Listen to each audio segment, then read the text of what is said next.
ہم لوگوں نے ان چیزوں کے بارے میں ذکر شروع کیا تھا، ان چیزوں کے بارے میں بات کرنا شروع کی تھی کہ وہ اعمال جن کی وجہ سے اللہ سبحانہ تعالیٰ ہمارے رزق میں برکت دیتا ہے، جس کی وجہ سے رزق میں کشادگی آتی ہے۔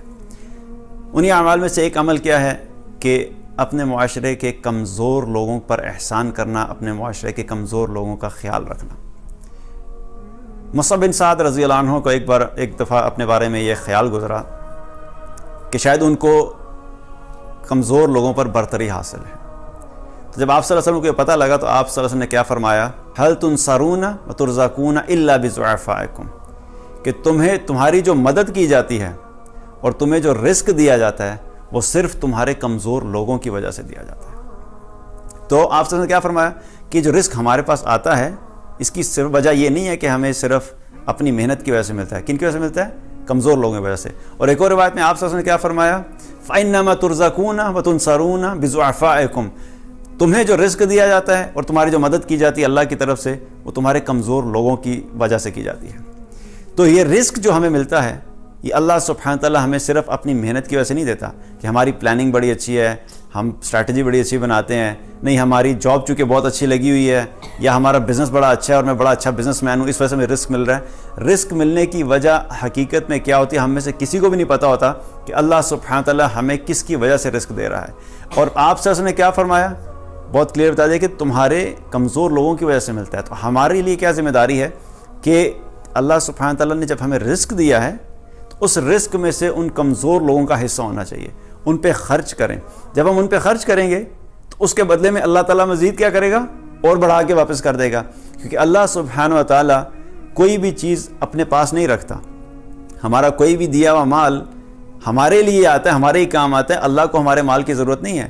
قرآن میں اللہ تعالیٰ نے ایک جگہ پہ کیا فرمایا؟ من ذا الذی یقرض اللہ قرضا حسنا فیضاعفہ لہ اضعافا کثیرا، اور کون ہے جو اللہ تعالیٰ کو قرض حسنہ دے؟ قرض حسنہ دے سے کیا مراد ہے کہ اللہ کے راستے میں خرچ کرے۔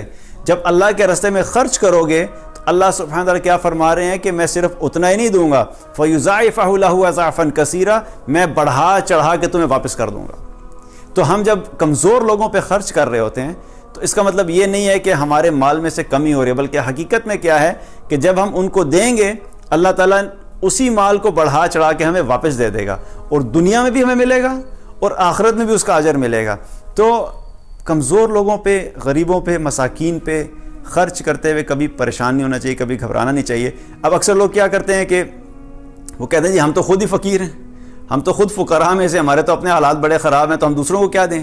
تو یاد رکھیں کہ اللہ سبحانہ تعالیٰ یہ نہیں دیکھتا کہ جب تک اللہ کو تم ہزاروں کے حساب سے یا لاکھوں کے حساب سے اللہ کے راستے میں خرچ کرو گے تو تب تک اللہ کے ہاں اس کی قدر نہیں ہے۔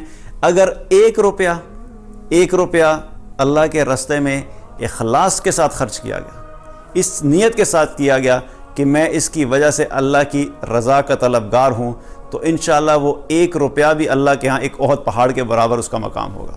لیکن اگر آپ نے 1,00,000 روپیہ دیا اللہ کے راستے میں، صدقہ کیا، لیکن نیت اس کے پیچھے یہ تھی کہ لوگ کہیں گے یار بڑا سخی انسان ہے، یار یہ تو لوگوں پہ بڑا خرچ کرتا ہے، اس کا ہاتھ تو بڑا کھلا ہے، یہ تو لوگوں میں بڑا بانٹتا ہے، نیت یہ تھی کہ لوگوں کی تعریفیں ملیں، تو وہ 1,00,000 روپیہ اللہ کے ہاں 1 روپے کے برابر بھی نہیں ہوگا۔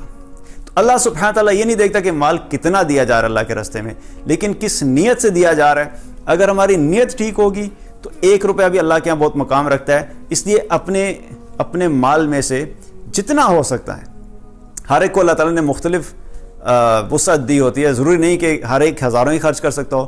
کوئی شخص ہے جو صرف 1 روپیہ دے سکتا تو 1 روپیہ دے دو، اللہ تعالیٰ 1 روپیہ کئی گنا بڑھا کے تمہیں واپس دے دے گا۔ اگر 100 روپیہ دے سکتے ہو تو 100 روپیہ دے دو، اللہ سبحانہ تعالیٰ 100 روپے کو ملٹیپلائی کر کے تمہیں واپس کر دے گا۔ لیکن یہ مت کرو کہ نہیں میں چونکہ خود بڑا غریب ہوں تو میں 1 روپیہ بھی نہیں نکال سکتا، تو اتنا غریب تو کوئی بھی ہو، میرا خیال ہے 1 روپیہ تو آج کے دور میں غریب سے غریب بھی نکال سکتا ہے۔